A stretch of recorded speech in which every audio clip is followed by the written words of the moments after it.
नमस्कार मित्रांनो, आजच्या या आपल्या तासामध्ये सर्वांचे स्वागत। आज आपण एम.ए. द्वितीय मराठी या विषयाला विद्यापीठाने नियोजलेली जी अभ्यासपत्रिका आहे, जी की 9वी आहे, या पेपरचं नाव आहे साहित्य समीक्षाशास्त्र। यामधलं जे पहिलं प्रकरण तुम्हाला अभ्यासासाठी विद्यापीठाने जे नियोजन केलेलं आहे, तर त्या पहिल्या प्रकरणाचा आपण या ठिकाणी अभ्यास करणार आहोत, माहिती घेणार आहोत। त्या विषयाचं, त्या प्रकरणाचं नाव आहे साहित्याचे स्वरूप। आता साहित्याचे स्वरूप म्हटलं तर आपल्याला साहित्याविषयी माहिती जाणून घेणं आवश्यक आहे, कारण साहित्याचं स्वरूप हे विशाल आहे।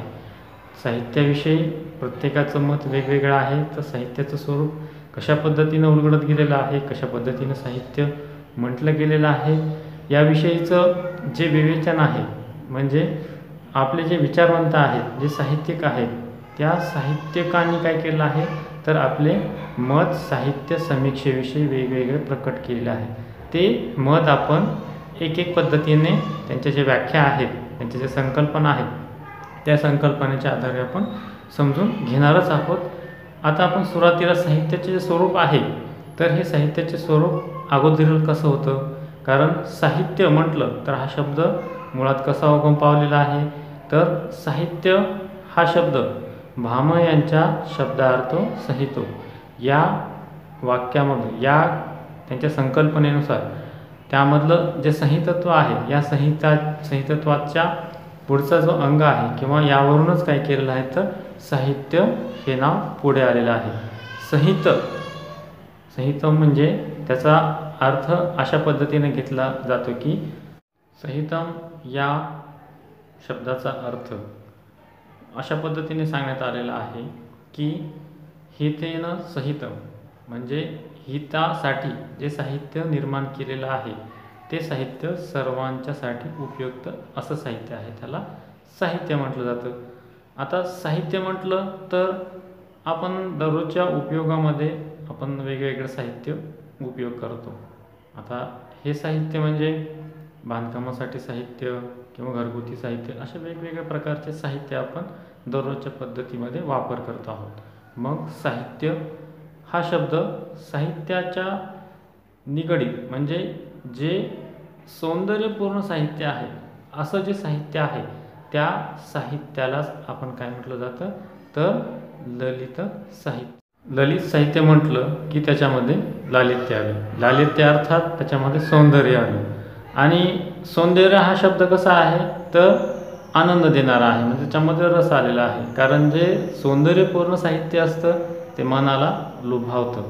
कारण जे साहित्य सुंदर असेल, त्या साहित्यामुळे मनाला काय होते, तर आनंद प्राप्त होतो। म्हणजे असं जे सौंदर्यपूर्ण साहित्य आहे, ज्याच्यामध्ये रस आहे, असं हे रसपूर्ण जे साहित्य आहे, तर या साहित्याला काय म्हटलं जातं, ललित साहित्य।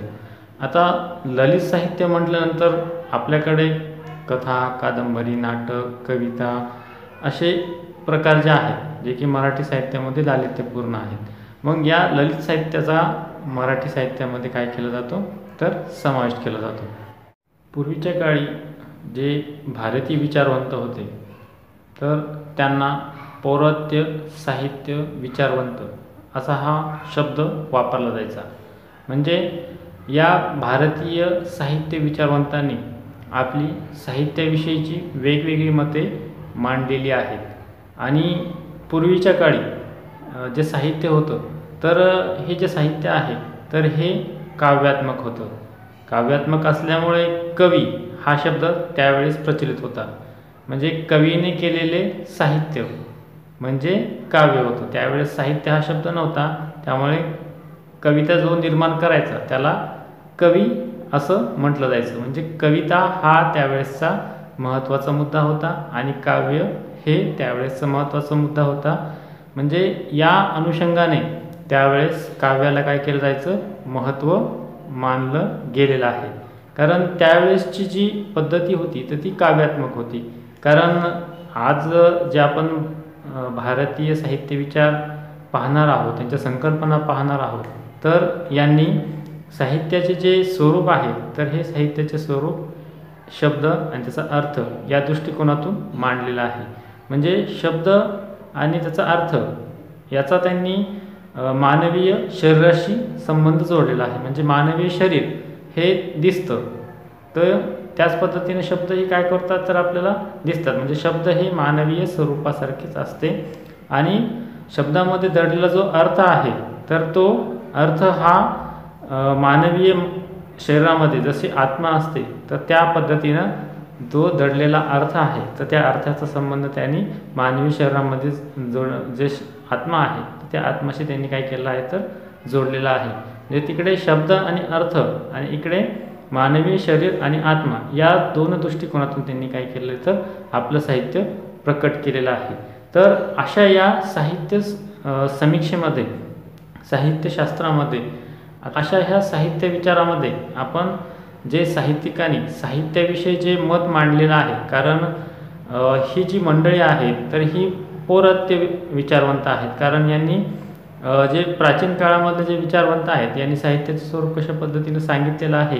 कारण साहित्य म्हटलं तर त्यावेळेस काव्य प्रचलित होतं, तर यांनी जे संस्कृतमध्ये ज्या काव्याचं जे स्वरूप प्रकट केलेलं आहे तर ते काव्याचं स्वरूप कशा पद्धतीनं आहे तर हे आपण पुढील पद्धतीने पुढील व्याख्यांच्या साह्याने, पुढील संकल्पनांच्या साह्याने आपण पाहणार आहोत. ते पुढील प्रमाणे सांगता येतं. साहित्याच्या स्वरूपाविषयी जी आपण प्रथम जी व्याख्या पाहणार आहोत ती व्याख्या खूप महत्त्वाची आहे. कारण जे आपल्याला साहित्य हा जो शब्द आहे तो आपल्याला भामह यांच्या याच व्याख्येपासून मिळालेला आहे. भामह यांची ही व्याख्या अतिशय महत्त्वपूर्ण आहे आणि साहित्याच्या दृष्टिकोनातून जे विचार प्रकट केलेले आहेत. कारण साहित्यामध्ये आपणास असे सांगितले जाते की जे कवी आहेत की जे पौरात्य विचारवंत आहेत यांनी शब्द आणि त्याचा अर्थ याच्या सहाय्यानेच काय केलं तर आपलं साहित्याचे विचार, साहित्याचे स्वरूप प्रकट केलेले आहे. तर इथे जे शब्द आणि त्याचा अर्थ आहे तर या अर्थाच्या दृष्टिकोनातून कशा पद्धतीनं साहित्य प्रकट केलेलं आहे तर हे आपण इथे जाणणार आहोत. आता इथे भामह यांनी जी व्याख्या केलेली आहे शब्दार्थो सहितो काव्यम, ही व्याख्या अतिशय महत्त्वाची आहे.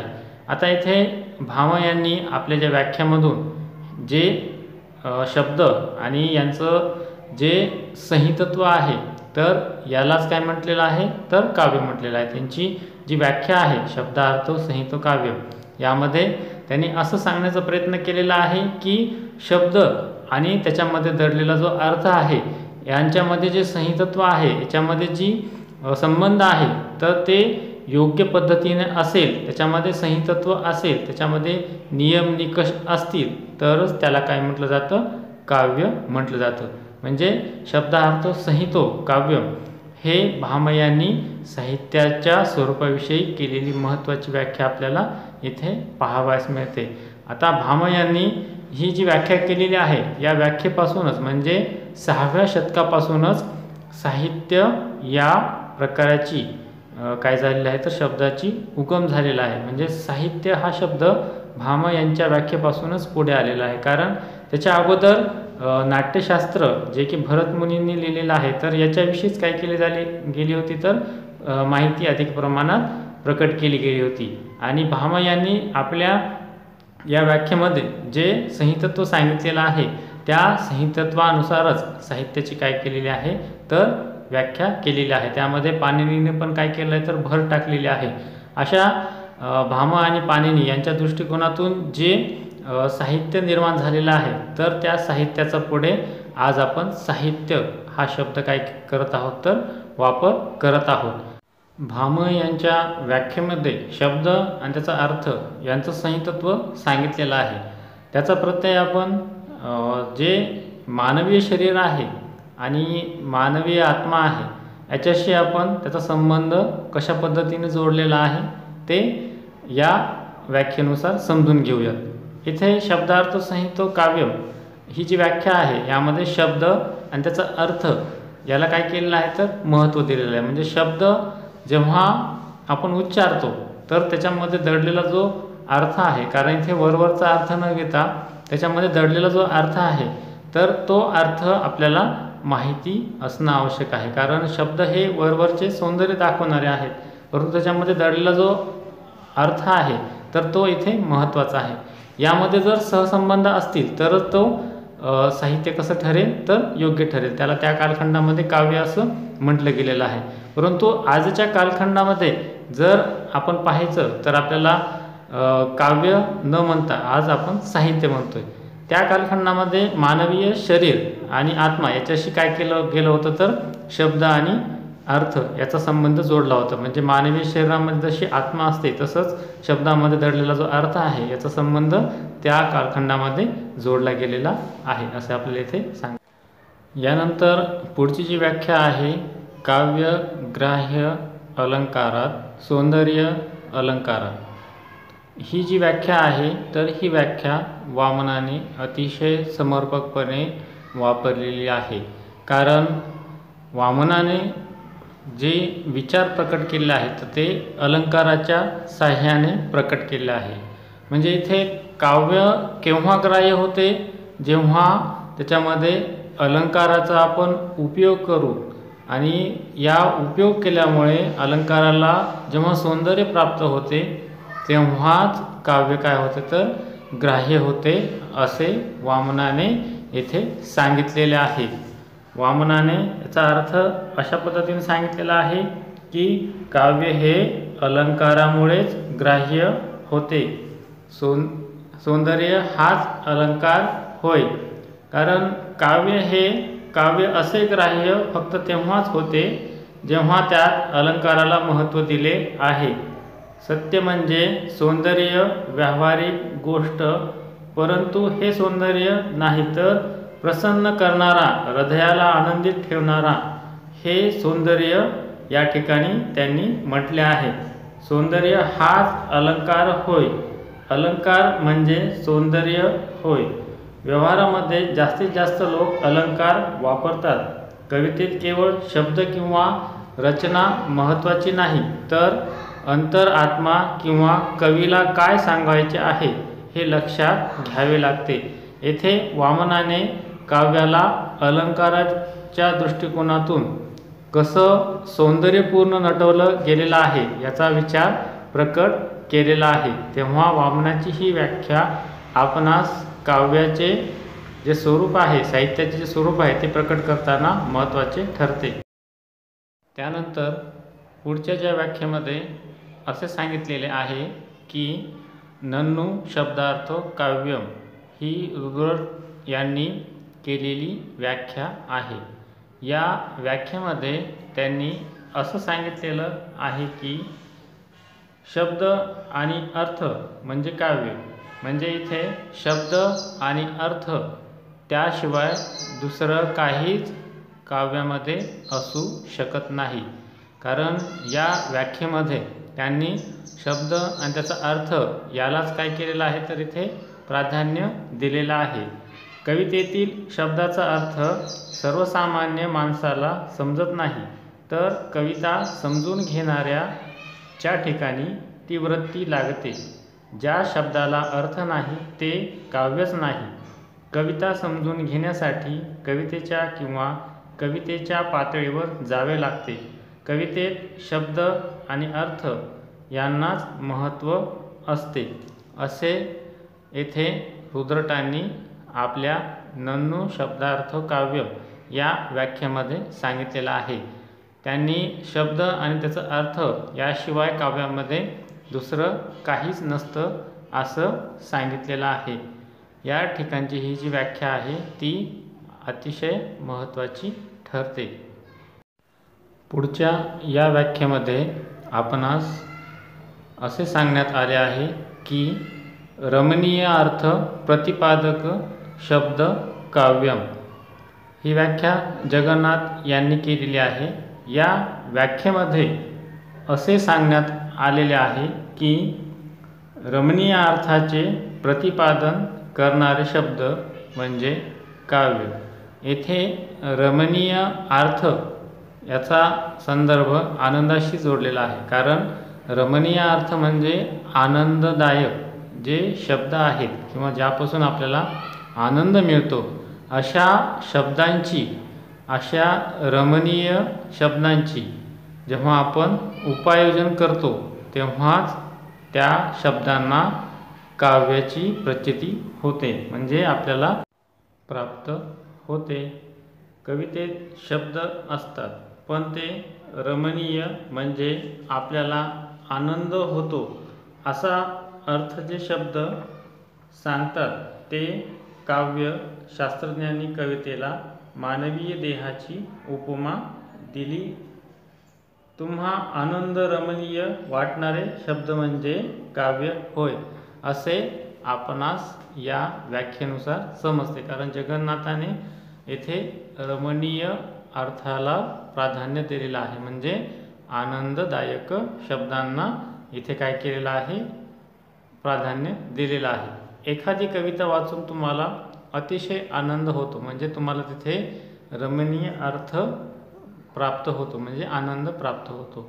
अशा पद्धतीने जगन्नाथाने ही व्याख्या सांगितलेली आहे. यानंतर पुढची जी व्याख्या आहे ज्यामध्ये की आपणास साहित्याच्या स्वरूपाविषयी अधिक जास्त प्रमाणात ममटाने कसं विश्लेषण केलेलं आहे ते आपण जाणून घेऊ.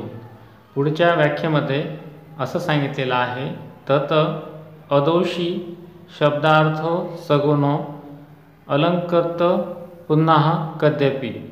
या व्याख्येमध्ये ममटाने असं सांगितलेलं आहे की दोषरहित गुणयुक्त क्वचित स्फुट अलंकाररहित शब्द म्हणजे काव्य होय. आता या व्याख्येमध्ये त्यांनी असं सांगितलेलं आहे की तत अदोषी म्हणजे ज्या शब्दांमध्ये दोष नाही आहे म्हणजे दोषरहित आहेत अशा शब्दांची इथे काय केलं आहे तर उपायोजन केलेलं आहे. की ती शब्द कोणती आहे तर ती शब्द म्हणजे ज्यामध्ये गुणयुक्तता आहे, त्या गुणांनी युक्त आहेत अशा चांगल्या शब्दांची काय केलेली आहे तर इथे रचना केलेली आहे. म्हणजे जे दोषरहित शब्द आहेत आणि जे अदोषी शब्द आहेत की ज्याच्यामध्ये सगुणता आहे, गुणयुक्तता आहे अशा शब्दांची रचना ज्यामध्ये केलेली आहे. तसेच अलंकार ज्यामध्ये आहे म्हणजे अलंकारकृत अशा शब्दांची जिथे उपायोजन केलेलं आहे. असं जे शब्द आहेत म्हणजे अलंकार ज्यामध्ये समाविष्ट केलेला आहे अशा ज्या साहित्यांची रचना केली जाते, अशा ज्या काव्याची रचना केली जाते त्याला काव्य म्हटलं जातं. ममटाने या व्याख्येमध्ये अधिक प्रमाणात जास्त गुणांची काय केली आहे तर चर्चा केलेली आहे. इथे त्यांनी दोषरहित शब्द सांगितलेले आहेत, गुणयुक्त शब्द सांगितलेले आहेत, क्वचित स्फुट आणि अलंकारहित शब्द यांची मिळून काय केलेली आहे तर जी रचना केलेली आहे त्यालाच काव्य म्हटलं जातं असं ममटाने या व्याख्येमधून समर्पक उदाहरण किंवा समर्पक माहिती आपल्याला साहित्य स्वरूपाविषयीची सांगितलेली आहे. आणि या व्याख्येमधून आपल्याला साहित्याचे स्वरूप या पद्धतीने स्पष्ट करता येते. पुढील व्याख्येमध्ये आपणास साहित्याचे स्वरूप कशा पद्धतीचे आहे हे सांगितलेले आहे. आता या व्याख्येमध्ये कुंतल यांनी साहित्याचे स्वरूप स्पष्ट करताना असे सांगितलेले आहे की शब्दार्थो वक्रकवी व्यापार शालिनी. यामध्ये कुंतल असे म्हणते की सरहृदय रसिकांना आल्हाददायक अशा कवीच्या विदग्ध अथवा वक्रोक्तीपूर्ण योजलेले शब्दार्थ म्हणजे काव्य. कारण या व्याख्येमध्ये कुंतल यांनी असं सांगितलेलं आहे की शब्द आणि याच्यामध्ये दडलेला जो अर्थ आहे तर तो कवी कसा वापरतो, त्याचा वापर कवी कशा पद्धतीने करत असतो तर तो सरळ न करता तो वेगळ्या मार्गाने करतो, तो वक्र व्यापारशालिनी करतो. म्हणजे कवी सरळ न बोलता तो काय करतो तर वक्र बोलत असतो. म्हणजे शब्द आणि त्याच्यामध्ये दडलेला अर्थ, कारण इथे शब्दाचा जो अर्थ आहे तो त्याचा मतीत अर्थ आहे. कारण शब्द हा इथे जो वापरलेला आहे त्याचा तो वरवरचा अर्थ आहे, परंतु कवीला काय सांगायचं आहे, नेमकं कशा पद्धतीनं सांगायचं आहे, कारण कवी हा वरवरचा शब्दांची योजना करतो, परंतु त्याच्यामध्ये दडलेला जो अर्थ आहे तो त्या पद्धतीचा जाणकार जो कवी आहे, जो रसिक आहे, त्यालाच तो कळत असतो. म्हणजे शब्दांचा अर्थ हा वरवरचा न घेता त्यामध्ये कवी हा ज्या पद्धतीनं वक्र बोलतो, वाकडं बोलतो, अशा शब्दांचा अर्थ आपल्याला समजून घेणं आवश्यक आहे. तेव्हा कुंतल यांनी शब्दार्थ वक्र कवी व्यापार शालिनी हा साहित्याच्या स्वरूपाविषयीचा विचार इथे प्रकट केलेला आहे. काही वेळा असेही होते की आपण एखादी कविता वाचतो, ती कविता आपल्याला चटकन समजत नाही, म्हणजे कवी हा त्या कवितेमध्ये एक आपल्या पद्धतीचा जो विचार आहे तो त्या कवितेमध्ये अंतर्भूत करत असतो. त्यासाठी आपल्याला जाणकारपणाची आणि वैचारिकतेची माहिती असणं आवश्यक आहे. जेव्हा एक कवी हा आपल्या मनातील जे भावना आहे, जे भाव आहे तो प्रकट करत असतो आणि ते भाव त्या कवितेमधून ते दुसऱ्या व्यक्तीला सांगण्याचा प्रयत्न करत असतो. म्हणजे इथे आपल्याला त्याच पद्धतीचा दुसरा जाणकार रसिक देखील असणं आवश्यक आहे. त्यामुळे जे कविता आहे त्या कवितेमधला जो मथित अर्थ आहे तो अर्थ चटकन त्या जाणकार रसिकाला समजेल. तेव्हा आपली जी साहित्याची माहिती आहे किंवा त्या कवितेमध्ये दडलेला अर्थ आहे तो जाणून घेण्यासाठी त्याच पद्धतीचा हा रसिकपण तेथे असणं आवश्यक आहे. तेव्हाच आपल्याला त्या कवितेमधला अर्थ समजून येईल. यानंतर पुढची जी व्याख्या आहे ती व्याख्या अत्यंत महत्त्वाची आहे, कारण या व्याख्येमध्ये सर्वांपेक्षा वेगळी माहिती वामनाने सांगितलेली आहे. कारण यामध्ये वामनाने रीतीला अत्यंत महत्त्व दिलेले आहे. कारण वामनाने रीती विचार या व्याख्येमधून प्रकट केला आहे. कारण रीती रात्मा काव्यस्य या संकल्पनेमधून त्यांनी रीतीला अतिशय महत्त्व दिलेलं आहे. कारण रीती विचार हा अत्यंत महत्त्वाचा आहे. खूप त्याच्यामध्ये सविस्तर चर्चा आपल्याला करता येते, परंतु आपल्याला इथे फक्त व्याख्येचा संदर्भ घ्यायचा असल्यामुळे आपण थोडक्यात त्याच्या संदर्भात विवेचन करू. कारण आपण असे समजतो की आपल्या घरी समजा एखादा गरीब भिकारी जर आला तर आपण त्याला काय करतो तर दानदक्षिणा देत असतो आणि त्या व्यक्तीला आपण जे दान दिलेलं आहे हे दान आपल्या पिढ्यानपिढ्या आपण त्यांना देत असतो. म्हणजे आपल्या कुटुंबाचा तो एक परंपराच असते, कारण ती अनेक पिढ्यांपासून जपत आलेली आहे. आपल्याला आपल्या घरातील व्यक्तींपासून, मोठ्या व्यक्तींपासून आपल्याला असे संस्कार मिळतात की घरी जेव्हा कोणी व्यक्ती आला तर आपण त्याला प्रथम पाणी देतो. म्हणजे हे जे संस्कार आहेत हे आपल्याला पूर्वीपासूनच मिळालेले आहेत. त्या अनुषंगानेच वामनाने पण इथे काय केलं आहे तर रीतीला अत्यंत प्राधान्य दिलेले आहे. वामन आपल्या या कवितेमधून, या कडव्यांमधून किंवा या संकल्पनेमधून असे म्हणतो की रीती हाच काव्याचा आत्मा होय. या व्याख्येत भाषेला त्यांनी अत्यंत महत्त्व दिलेलं आहे. कारण शब्दांची योग्य पद्धतीने रचना केली, त्यामध्ये समर्पकता आली तरच त्यामध्ये आत्मा प्रवेश येईल. कारण शब्दांची जर रचना केली नाही तर भाषेला महत्त्व येणार नाही. कारण यामध्ये वामनाने काय केलं आहे तर भाषेला अत्यंत अधिक प्रमाणात काय केलं आहे तर प्राधान्य दिलेलं आहे. त्यामुळे भाषा आणि शब्द यांच्या अनुषंगानं जे साहित्य समर्पकपणे मांडलं गेलेलं आहे, त्यासाठी वामनांचा हा जो रीतिविचार आहे तो अत्यंत महत्त्वाचा आहे. या ठिकाणी वामनाने रीतीला काय केलेलं आहे तर अधिक प्राधान्य दिलेलं आहे असे आपणास या व्याख्येनुसार समजते. पुढच्या व्याख्येमध्ये असे सांगण्यात आले आहे की वाक्य रसात्मक काव्य ही व्याख्या विश्वनाथ यांनी सांगितलेली आहे.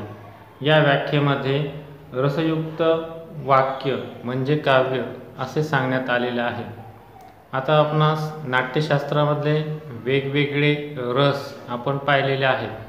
अशा नवरसांपैकी अनेक रसांचा उपयोग आपण काव्यामध्ये करत असतो. अशा पद्धतीने आपणास वेगवेगळ्या रसांचा काव्यामध्ये अंतर्भाव जेव्हा आपण करत असतो तेव्हा त्या काव्यामधून आपणास आनंद मिळतो. आनंद अर्थात रस. जेव्हा आपणास आनंद मिळतो तेव्हा आपल्या पद्धतीमध्ये तो एक वेगळाच आनंद रसात्मक पद्धतीचा असतो. त्यामध्ये जेव्हा आपल्याला आनंद निर्माण होतो तेव्हा आपल्या मनामध्ये त्या काव्याविषयी आत्मीयता निर्माण होते.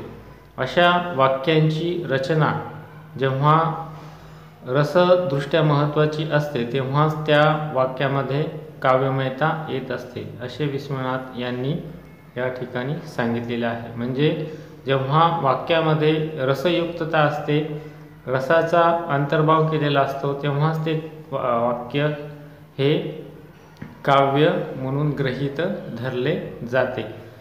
अनेक प्रकारचे रस आपण जाणतच आहोत. या रसांमध्ये आपणास वेगवेगळे भाव असतात.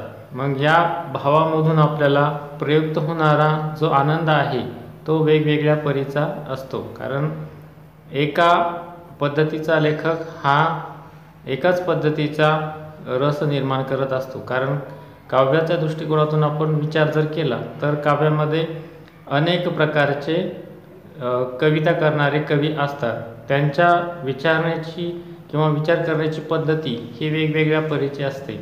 काही शोकपूर्ण असते, काही आनंदपूर्ण असते. जेव्हा ज्या पद्धतीचा हा जो कवी आहे तो असेल त्या पद्धतीची त्याची रचना असते. मग अशा विविध प्रकारची रचना केल्यानंतर त्यामधून मिळणारा जो आनंद आहे तो आनंद जेव्हा रसयुक्त होतो तेव्हाच त्या काव्यास काय म्हटलं जातं, काव्य असे म्हटले जाते. कारण त्या काव्यामधून आपणास आनंद मिळत असतो आणि या आनंदाची प्रचिती रसात्मकदृष्ट्या महत्त्वाची असते. त्यामुळे विश्वनाथाने या संकल्पनेमध्ये वाक्य रसात्मक काव्य म्हणजे रसयुक्त वाक्य म्हणजेच काव्य असं त्यांनी या ठिकाणी सांगितलेले आहे. त्यानंतर पुढची जी व्याख्या आहे या व्याख्येमध्ये आपणास आनंदवर्धनाने असं सांगितले आहे की काव्यस्य आत्मा ध्वनी. म्हणजे या व्याख्येमध्ये त्यांनी आपल्या ध्वनी हाच काव्याचा आत्मा आहे असे या काव्याच्या व्याख्येमध्ये सांगितलेलं आहे. म्हणजे त्यांची जी धन्यालोक हे जे पुस्तक आहे या पुस्तकामध्ये त्यांनी आपल्या ध्वनी विचाराला काय केलं आहे तर स्थान दिलेले आहे. कारण काव्यामध्ये जेव्हा कवी हा काय करत असतो तर आपला विचार आपले अर्थपूर्ण जे विचार आहेत तर ते प्रकट करण्याचा प्रयत्न करत असतो. कारण काव्यामध्ये सरळ जर शब्दशः अर्थ पाहिला तर काव्यामध्ये तो अर्थ वरवरचा राहतो. परंतु काव्याच्या अंतर्भूत असणारा शब्दामध्ये असणारा जो अर्थ असतो तो वेगळा असतो. म्हणजे इथे तो अर्थ कसा आहे तर ध्वनीत अर्थ आहे. म्हणजे अर्थ एखाद्या वेळेस कवी सरळ न सांगता तो वेगळ्या प्रकारे सांगतो. त्यानंतर पुढची जी व्याख्या आहे ती म्हणजे औचित्य रस जीवितस्य भूतस्य ही व्याख्या क्षेमेंद्र यांनी सांगितलेली आहे। यामधून आपणास साहित्याचे स्वरूप पुढील प्रमाणे स्पष्ट होते। या व्याख्येमध्ये त्यांनी औचित्य हेच रसाचे जीवित होय असे सांगितलेले आहे। औचित्य हेच काव्यात रसनिर्मिती साधते। औचित्य म्हणजे उचित शब्दांची उचित ठिकाणी केलेली मांडणी होय अशी क्षेमेंद्र यांनी आपल्या व्याख्येमध्ये स्पष्टीकरण केलेलं आहे। या त्यांच्या व्याख्येमध्ये असं सांगितलेलं आहे की औचित्य म्हणजे उचित जे शब्द आहेत त्या उचित शब्दांची जर आपण काव्यामध्ये रचना केली, साहित्यामध्ये रचना जर केली तर त्यामधून एक विशिष्ट प्रकारचे आनंददायक आपणास वातावरण निर्मिती होईल आणि त्या वातावरणामध्ये आपणास वेगवेगळ्या रसांचा संदर्भ पाहावयास मिळेल। म्हणजे औचित्य शब्दांची जेव्हा रचना होईल तेव्हा आनंद रस आपणास पाहावयास मिळेल। त्यामुळे आपणास त्या साहित्यामधून आनंद मिळेल। म्हणजे औचित्य रसांची जेव्हा आपण रचना करू तेव्हाच आपणास ते साहित्य योग्य झाल्याचे ठरवेल। जेव्हा आपण औचित्य रस जेव्हा त्यांची रचना आपण जेव्हा नाही करणार तेव्हा आपणास आनंद मिळणार नाही। त्यामुळे रसविघ्न निर्माण होतील आणि रसविघ्न निर्माण झाल्यामुळे आपणास आनंद मिळणार नाही। कारण जेव्हा आपण एखादे कविता वाचतो, जसं की बालकवीची जी कविता आहे, हिरवे हिरवे गार गालीचे हरित तृणांच्या मखमालीचे, यामध्ये आपणास निसर्गाचे जे वर्णन आहे या वर्णनाचं चित्रण आपल्यास पाहावयास मिळते। याच्यामध्ये जर रसविघ्न निर्माण झाले, आपण ही जर कविता उलट्या पद्धतीनं जर म्हटलं तर रसविघ्न निर्माण होतील आणि त्यामुळे कसं होईल तर आपणास आनंद मिळणार नाही, आपणास त्यामध्ये रस मिळणार नाही, जो की आपल्याला 9 रसापैकी एक असेल। त्यामुळे आपणास असे सांगता येईल की क्षेमेंद्र यांची ही जी व्याख्या आहे ती योग्यच आहे, कारण त्यांनी उचित रसांना काय केलं आहे तर प्राधान्य दिलेलं आहे। त्यामुळे क्षेमेंद्र यांची ही व्याख्या अतिशय महत्त्वाची ठरते।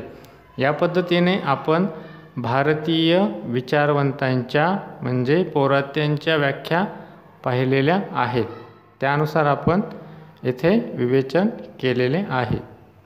आजच्या आपल्या या तासामध्ये आपण भारतीय साहित्य विचारवंत यांनाच आपण पौरात्य साहित्य विचारवंत असे म्हणतो।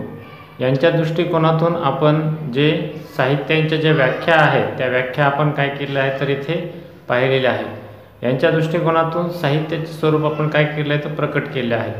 या दृष्टिकोनातून साहित्याच्या ज्या समर्पक विशेष वैशिष्ट्ये आहेत, जसे की रस आहे, वक्रोक्ती आहे, अलंकार आहे, या इत्यादी गोष्टींना आपण काय केलं आहे तर त्यांच्या साहित्यामध्ये कशा पद्धतीने सांगितलेलं आहे, त्यांनी कशा पद्धतीनं विवेचन केलेलं आहे, या साहित्याच्या स्वरूपाविषयी त्यांनी आपली जी संकल्पना व्याख्या सांगितलेल्या आहेत त्या आपण इथे घेण्याचा प्रयत्न केला आहे। त्याच्या दृष्टिकोनातून आपल्याला साहित्य व त्याचे स्वरूप हे स्पष्ट करण्याचा प्रयत्न आपण इथे केलेला आहे। या भारतीय विचारवंतांच्या ज्या व्याख्या आहेत आपण इथे पाहिलेल्या आहेत। यानंतर आपण पुढच्या तासामध्ये जी पाश्चात्य विचारवंत आहेत म्हणजे इंग्रजी विचारवंत आहेत त्यांच्या व्याख्या आपण पुढच्या तासामध्ये पाहणार आहोत।